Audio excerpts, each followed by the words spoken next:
Entonces, lo que nos interesa acá es mirar cómo se hace segregación de sonidos y cómo se hace construcción de palabras a partir de la mente. Es decir, yo escucho la palabra y puedo hacerme una representación mental en mi mente de acuerdo al sonido, de acuerdo a los fonemas usados, de acuerdo a cómo se comporta dicho instrumento en mi sistema auditivo. Uno de los elementos por los cuales se interrogan los autores es acerca de cómo saber cuándo termina la verbalización de una palabra. Esto, digamos, ¿en qué sentido? Digamos, analizando la frecuencia de la onda que presenta una oración. Por ejemplo, inicialmente se pensaría que cuando la altura de la onda se haga muy pequeña,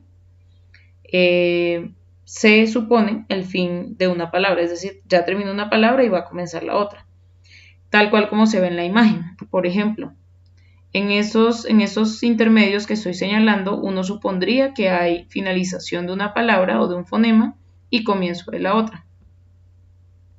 Pero realmente eso depende de los fonemas que se estén utilizando o de los fonemas que estén en juego, toda vez que algunos por su naturaleza misma hacen que exista un pequeño espacio de silencio o digamos en el cual se baja la altura de la onda.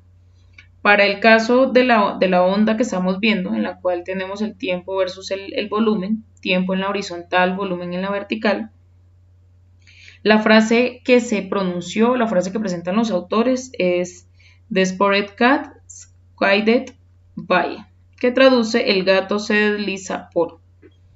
Observe que los espacios donde uno supondría que ha terminado una palabra realmente no coinciden y hay espacios donde simplemente la pronunciación de la palabra, la intensidad o el volumen baja.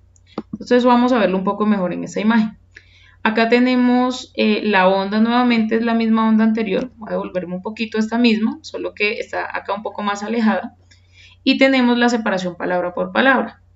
Fíjense que para comenzar hay un silencio, luego está el artículo la, que es de en inglés, pero realmente cuando termino de pronunciar de, luego no hay un silencio, sino que de hecho hay una onda prolongada, para lo que luego encontramos la palabra spotted, y esa palabra está segmentada, digamos que en varias partecitas.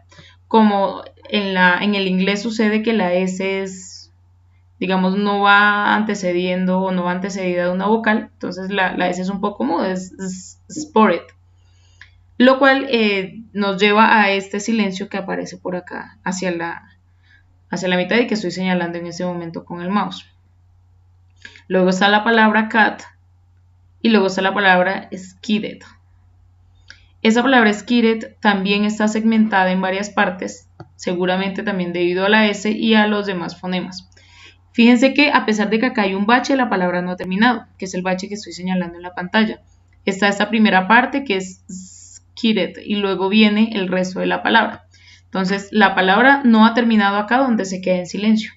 Simplemente por la característica del fonema, pareciera que está en silencio. Entonces, esto es para notar que no necesariamente las palabras terminan donde el volumen baja o donde la altura de la onda se vuelve más pequeña. De forma general, podemos decir que percibir triángulos y palabras donde no las hay es una construcción mental hecha por el sistema visual o auditivo respectivamente. Es decir, mi sistema visual me lleva a autocompletar, a adaptar una forma que veo, y mi sistema auditivo me lleva a, digamos, a poder segmentar palabras o autocompletarlas, pero digamos que puede haber error entre los silencios, entre dónde comienza y dónde termina una palabra.